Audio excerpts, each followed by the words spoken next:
Do you know I love you and miss Jin so much?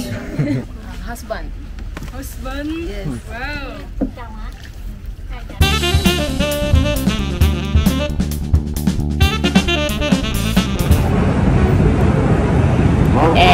Egg coffee. Egg coffee. Ano daw una? Paano daw to inumin? Nabasa ko paano inumin to. Sabi, try ka muna yung egg gas. Ito ay egg. Egg coffee.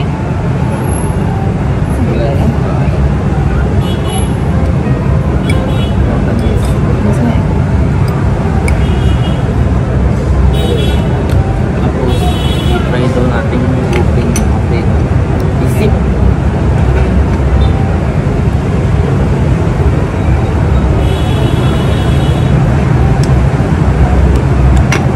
Bagay-bagay. Hindi na siya kape. Hindi na siya egg. Ala, napanood ko din, kaya egg ang nilagay dito. Kasi dati, di ba, na-colonize na sila ng French, mga Frances. Tapos, pag nagkakape yung mga Frances, meron silang condensed milk. Condensed milk as coffee. Tapos, nung umalis na yung mga Frances dito sa Vietnam, wala na silang supply ng condensed milk. Kaya, nag-invento sila ngayon. Ginawa nila yung egg. Madami nila ng egg. Oo, madami supply. Egg ang nilagay nila. Tapos, kinuha lang nila yung consistency ng condense. Tsaka yung sugar. Kaya na-invento ang Vietnamese egg coffee. Shake na ba?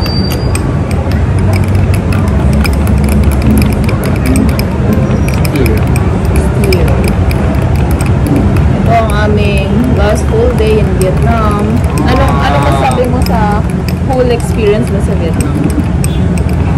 Masaya. Pagdating mo, pagdating natin sa airport, ano? Ramdaman mo? Sa airport, okay naman. Ano lang kami dito madaling araw, kaya halos walang tao sa dulo. Pag baba namin ng hotel, walang ilaw yung hotel namin, hindi na nakapasaan. Ay, oo. Nagbaba namin ng taxi. Parang walang tao. Yung ano tawag doon? Yung nakatag doon sa Grab. Nandun na kami. Eksakto. Kaso doon hinarap namin. Hindi na makita Hindi yung na hotel makita kasi nakapatay. yung ilaw. Eh, madaling araw yung mga 2 a.m. 2 a.m. dito. Tapos yung staff ng hotel natutulog.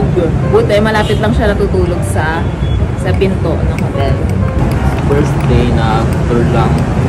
Oo, nag-tour kami. DIY Yung tour. DIY na itinerary na ginawa ni Arvin. Lahat naman ay nasunod. Yung first na ginawa, Maliban pinuntahan lang natin. sa West. O yung puppet. Puppet Una-una, show. ano yung pinuntahan natin? Una namin, one street lang kasi Bentan Market na sa Bentan Market. namin sa apartment, kaya sa hotel. Hindi kami breakfast. Oo. Yung Bentan Market ay as in mga 2 minutes away. 2 minutes walk away sa hotel namin. So, maganda yun. Ano yung next? Tapos yun, Independence Palace. Yun, Naglakad na ba tayo dun? lahat lang kami simula sa hotel. Oo, naglakad lang kami. Kasi, ang maganda din dito sa napili naming hotel, si Arvin ang pumili na sabi ko, hanap siya kung saan magandang magstay kami ng hotel. Tapos napili niya nga yung hotel na pinagstayan namin. Malapot na. Malapit siya sa lahat. Lahat. Oo, kung hindi ka tinatamad. Pero hindi, kahit tinatamad ka, malapit lang talaga yung yung mga lugar. Yung Bentan Market, yung Palace. Malapit sa Vivian. Malapit din sa Vivian. Pati yung Opera House. Opera House. Tapos yung Notre Dame. Yung Notre Dame. Office. Oo. Kung hindi lang umulan, kaya naming maglakarin lahat. Pero gumamit kami ng Grab kahapon, siguro twice lang, no love? Twice Twice kami lang. gumamit ng Grab. Simula Warem na papuntang History Museum, halos 2+ kilometer. Pabalik, walk ulit. Walk ulit. Sobrang dali lang. At saka, hindi mahirap maglakad dito kasi maliban sa madaming ilaw yung streets, may pathway talaga. Malaki yung nakalaan na pathway para sa paglalakad ng mga tao. Sa tanghali, di rin tayo nahirapan kahit mainit. Kasi ang tataas ng puno, as in mga around dun sa punta namin, yung palace, mga museum, yung mga puno, siguro baka nasa 15 to 20 feet yung taas. Ganun siya kataas. Tsaka malamig. Tapos yung next na pinuntahan, Warem Nuts. Warem Nuts.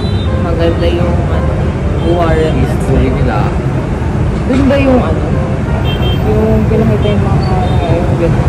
Oo, sa ayun. Medyo depressing yung museum na yun. Maganda. Maganda rin puntahan talaga yun. No? Talagang must try. Kahit medyo depressing siya. Parang malaman natin yung history. Madadagdagan yung knowledge mo. At saka mag-isip ko na, grabe, nangyari yun. Yung ganong klaseng crime, war crime, nangyari yung lahat. Lesson. Yun nga, lesson. Tapos after nun, anong next? After, nag-lunch muna kami, late na halos 1 p.m. na. After lunch, nag-ano na kami, History Museum. Ano nga ba nasa History Museum? Yung mga ano nila? Nauna may mga relics. Meron pa doon old dome. Oo, old dome. At saka yung mummified na katawan ng Saigon. Mummified body of Saigon. Yun yung nakalagay doon eh. Tsaka nakakabilib lang love no kasi hindi ko alam kung hindi pa natin nakikita sa Pilipinas yun. Pero ang dami lang na-preserve na mga relic. Yung mga simula Stone Age, Bronze ba lang? Yung may mga ganon. Stone Age. Mga ganon. Ang galing. After nyan, nag-walk na kami papuntang Notre Dame. Yun. Lakad kami papuntang Notre Dame. Halos 1 kilometer lang siya. Nag-walk na lang kami. Parang walkathon mo na lang din kasi hindi talaga hapon na yun talaga. Pahapon na. Hindi siya mainit. Komportable. Tsaka hindi nakakapagod kasi wala kang iiwasan masyado na mga poste. Tapos itong si Waipe, nagdasal yata. Hindi ako nagdasal. Na sa Kalakal. Yun, malapit na kami sa Notre Dame. Ulan! As in, hindi siya yung cute na ulan. Malakas na ulan. Takbo kami sa post office. Buti na lang talaga. Malapit na kami kasi yung around sa Notre Dame, walang sisilungan. Wala. Halos 2 hours kami sa post office. Nagsarado na nga nagsarado na nga. Kaya paikot-ikot kami. Sobrang dami din talaga turista. After naman sana pa namin water puppet show. Kaya lang naulan. Sayang, hindi na kami nakapunta. Nung tumila na yung ulan, halos 2 hours yun gabi na Dumaan muna kami ng medyo mahina na yung ulan. Oo, bearable na yung ulan. Saka nagsirado na din kasi yung post office. Kaya bumili kami ng poncho. Raincoat. Poncho dun sa post office. Tapos may lapit na mall dun Gustong bumili ng jacket nito. Social na mall. Lotte Mall. Paglalas namin medyo mahina na yung ulan. Nag-book street kami. Ay, oo. Tabi lang ng kasi Notre Dame. tabi lang siya ng Notre Dame. Tapos nagkape muna para nagpakatila-tila palalo. Okay naman. Tapos may mga din doon lang. May mga free book doon. Kung gusto nyo like magstay matagal, may mga libre yung book doon kapag nagkape ka. Mga bookstore din kung gusto mong bumili. Sobrang dalang nakita natin na mga English na libro. Puro, syempre, Vietnamese. Mga libro na nasa Vietnamese language. Tapos yun, tuloy na namin ng Opera House. Ay, oo.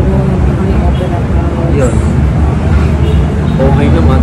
Madaming kung talaga natin sa Opera House, parang kakatapos lang ng isang show. Parang bamboo-related show. So, ang dami taong lumabas.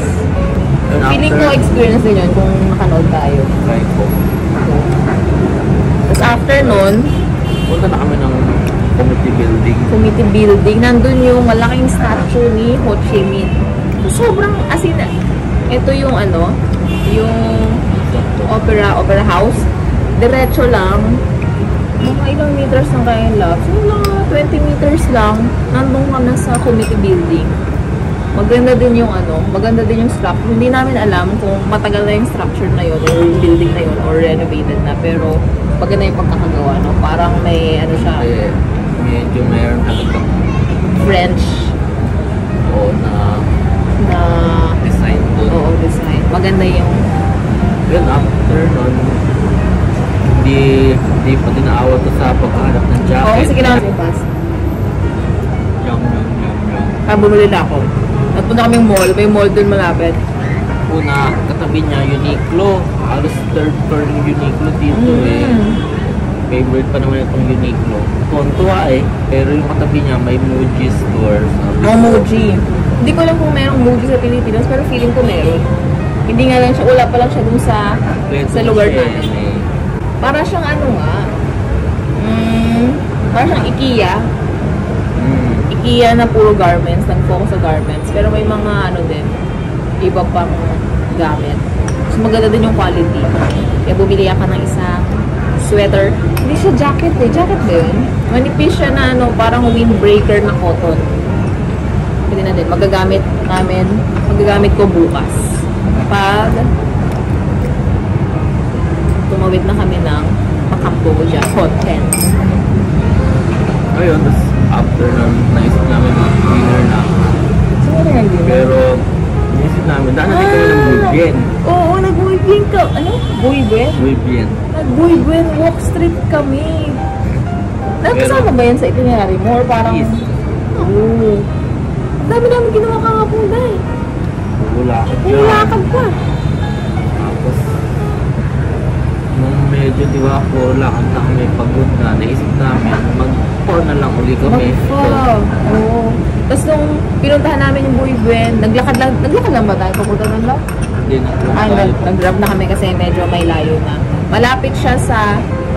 Pero pwedeng lakarin kung gusto mo. Oo, pero dinner na kasi. Oo, dinner na eh. Gutom na kami. Naglakad kami doon. Yung dalawang grab namin. Hapon. Pagdating namin doon, may kita mo agad eh. Napaka-alive. Akala mo, New Year. Sakit yun, no? New Year eh. Oo, as in yung mga ilaw, yung mga tao, masaya. Tapos laging maraming magtatawag sa'yo na ano, parang beer. Ano nga daw, parang doon kami no, or ano. Pero wala na natin mag-beer no, pero wala kami sa mood kahapon. Baka magtaya ako sa beer. Oo, tsaka maaga pa yung tour namin nga today. Sabi namin, tignan natin kung may makita tayong kainan. Pero madaming kainan doon, di ba sa kanto mismo, nung babaan natin. May busy na ano doon, may busy na food house. Sabi ko, doon kami kakain. Pero, diretsuin muna namin, lakarin muna namin ng isang diretso. Ayun, hanggang dulo, alive na alive siya. Wala, yung mga dancer. Kasi gumigiling. Tapos diba sa gitna ng daan, may ano pa, may nagbubuga pa ng apoy. Oo, mayroon pang flame dancer. Oo. Maganda, magaling, maganda. Wala, hindi ko pa na-experience yung gano'n. Walang gano'n sa Pilipinas. Dito lang. Walking, as in buong straight na street. Tapos pagdating namin sa dulo, maraming mga stall ng pho. Tapos tabi lang siya ng ano, yung typical na Vietnamese na parang lugawan sa atin, no? Yung may mga children tables and chair lang doon. Tapos nandun yung stand. So mapo na rin kami kasi it's pho time. Hindi lang namin alam paano gawin yung daming talbos ng kung ano. Oo, may binigay sa amin na isang basket ng kagulayan. Yes, talagas. Talbos ng dahon na sobrang tapang ng lasa, hindi namin nilagay. Pero kayo, kung gusto nyo lagyan. Daming talbos eh. Oo naman. Ayun. Pero masarap kahit wala kang ilagay na gano'n, no? Kahit wala kang ilagay na kahit ano, masarap siya. Tapos ang lasa lagay yung beef. Yun, doon natapos ang Yung aming araw. Thursday. Yes. Masaya naman. Oo, masaya. Ang galing, ang dami namin nagawa. Experience. At saka yung culture na ano mo, naramdaman mo. Kanya yung parang kahit hindi sila magaling mag-English, nagtatry sila. Naiintindihan naman. Oo, naiintindihan naman. Mga simple. Meron ba tayo yung mga bagay na nahirapan tayo dito? Siguro yung pera, nahirapan nga. Ako kasi nahirapan ako sa pera kasi Sakto lang. parang yung pera nila, parang 500. Ang laki ng number ba? Ako sakto lang. Ako nahirapan ako eh, kasi hindi rin ako... Medyo natutuwa lang sa itsura. Bagong pere. Ang laki ang amount, ang galing. Milyonaryo ka na agad. Pero ang tunay naman, 11k pesos lang naman yung withdraw natin. Pero ang amount dito, parang 6 million do. Yun yung first day namin. Yes, amazing. Doon lang.